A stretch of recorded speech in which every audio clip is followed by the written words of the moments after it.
Ladies and gentlemen, welcome to the second Woman Crush Wednesday this evening. We had Brooke earlier and she was fantastic. Now I want to introduce you to the Woman Crush for the 9 p.m. show, which is Maisha Frances Garner, right? Yeah. Perfect. So tell me about the Frances Garner part.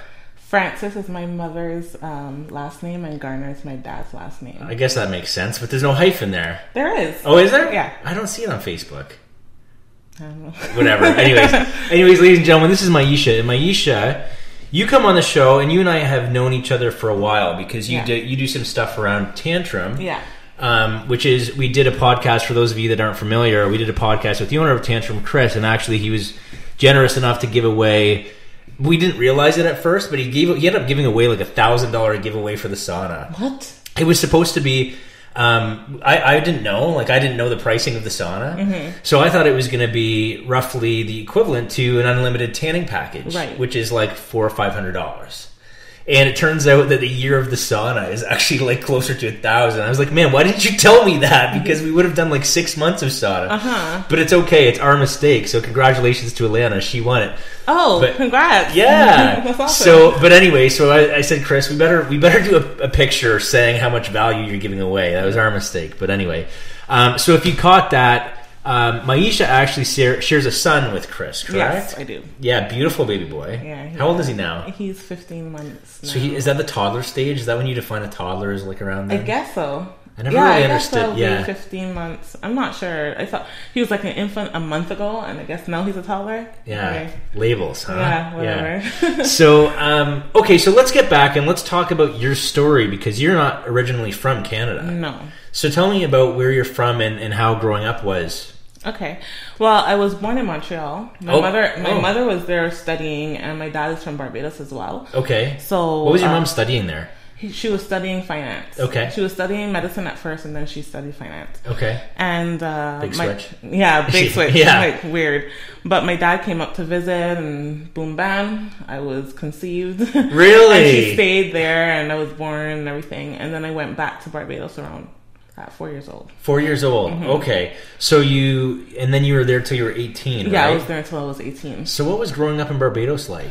It was, I didn't know until I left, but it was actually pretty sweet. Like, I liked it. It was very slow paced, but I always felt a little different.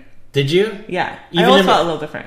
But even with family in Barbados and everything, you just felt different from like other people in Barbados or your family or just what? Being brought up in a different way. Like obviously I had some ways, some Bajan ways, but my mom, she lived in Canada for a long time, so just a lot of things that I was, a lot of things that made you feel a little bit off. Yeah, a little bit off. The kind of music that I liked, the kind of clothing that I liked, how I spoke.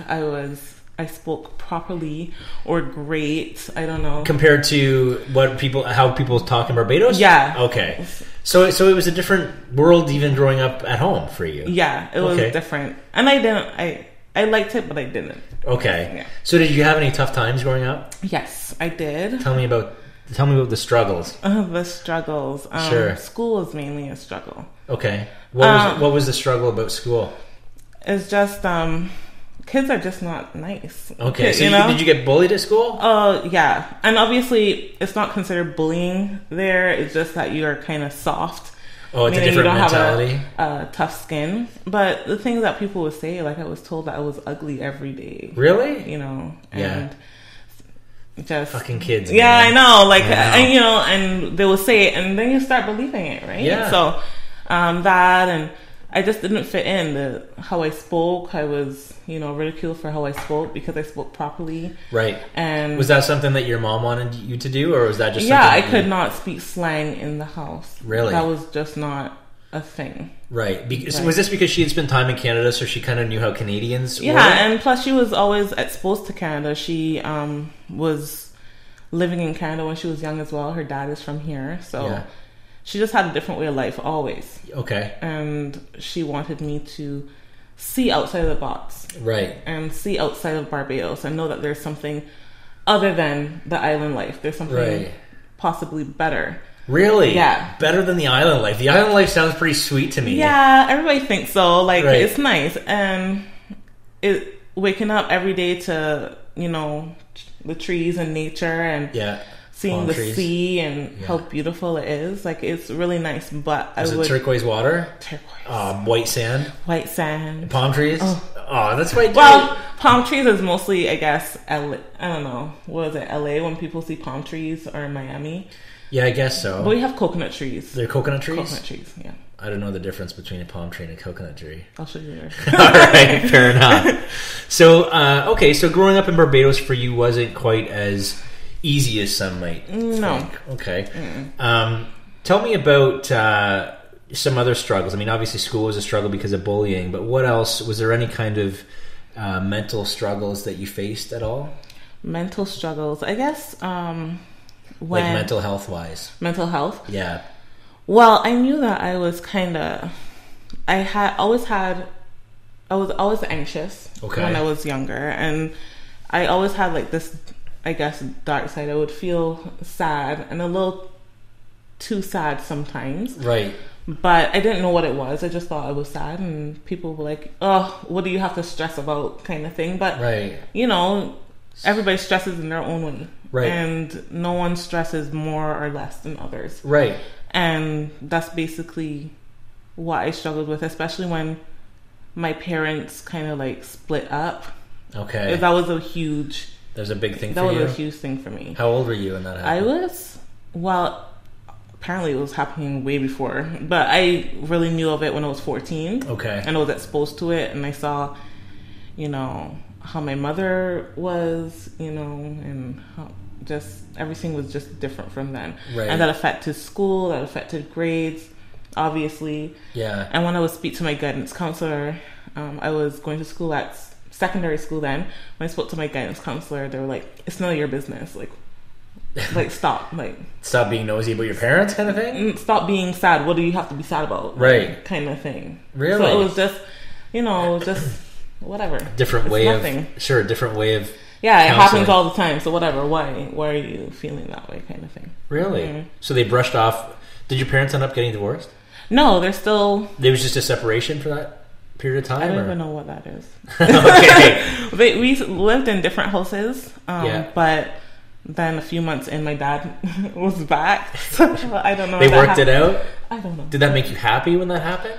It made me happy because I love my father, obviously, right. And I kind of feel indifferent to him, like just knowing and understanding what was going on. Right. But he's still my dad. Sure. So yeah. Of course I want to see him every day or whatever. Right. Sometimes I look at him and like, oh, yeah, whatever. But I want him to be my dad. You want him to be happy too, right? Exactly. Yeah. Ever since I've known you, you've always had a big heart, and you always still want the best for people. Of course. Yeah. Always. So you felt misunderstood. Would you describe what you were going through? You said you're an anxious person. Did you realize that maybe it was more than that? Did you realize, hey, maybe I have chronic anxiety, or has that ever come across your mind? Only when I came here and I researched and I explained, like I went to the doctor because I thought I was having like a freaking heart attack. Right. Like I thought something was going on. Like that's how a lot of people end up in the hospital. If you're having a heart attack or a brain tumor or something. Asthma attack or something. Like I couldn't breathe, and I went to the doctor and they're like, "Have you ever heard of anxiety?" Yeah. You know. So did you have a panic attack? Yeah, I had a panic attack, and I don't know what triggered it. Right. But I had it, and he was like, "Okay, well, you know, let's get on this medication." I'm like, "Wait, well."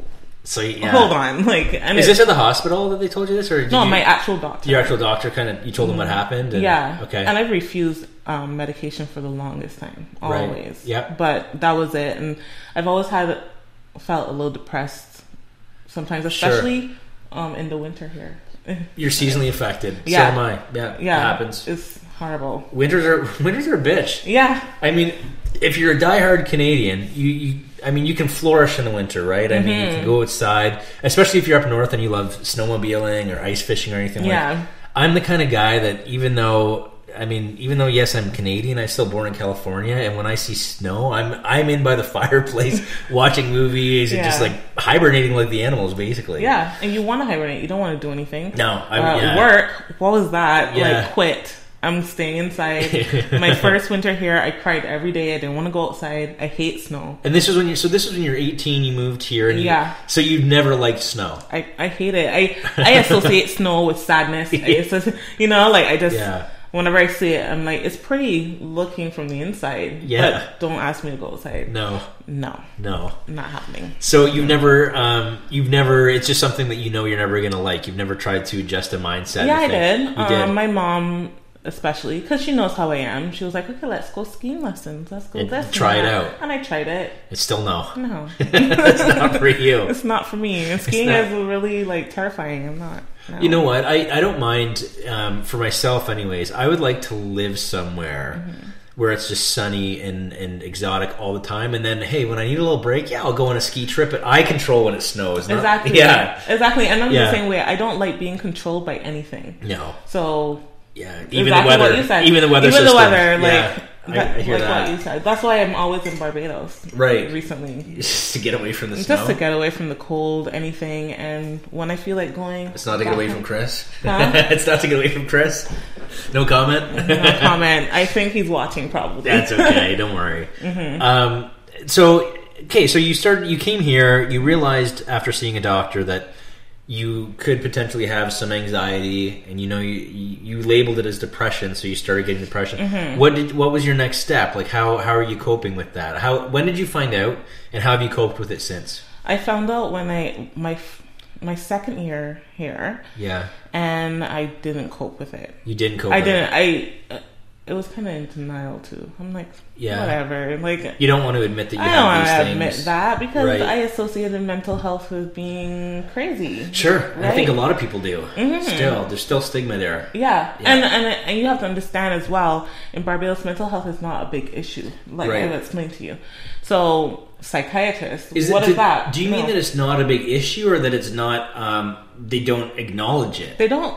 I don't think that they acknowledge it enough. Right. And I have spoken, I've volunteered at, we call it the Green Gates. I'm pretty sure everybody in Barbados knows what that is, but I volunteered there.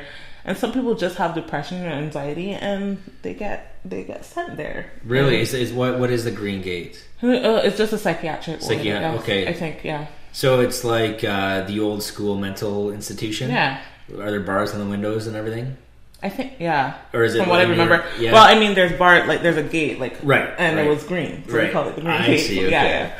No, fair enough. And I know that the old school way of thinking was like, oh, everybody goes to the loony bin or whatever, right? Loony bin, but it's not. Things are much different now. Hopefully, people don't feel the same way that they once did.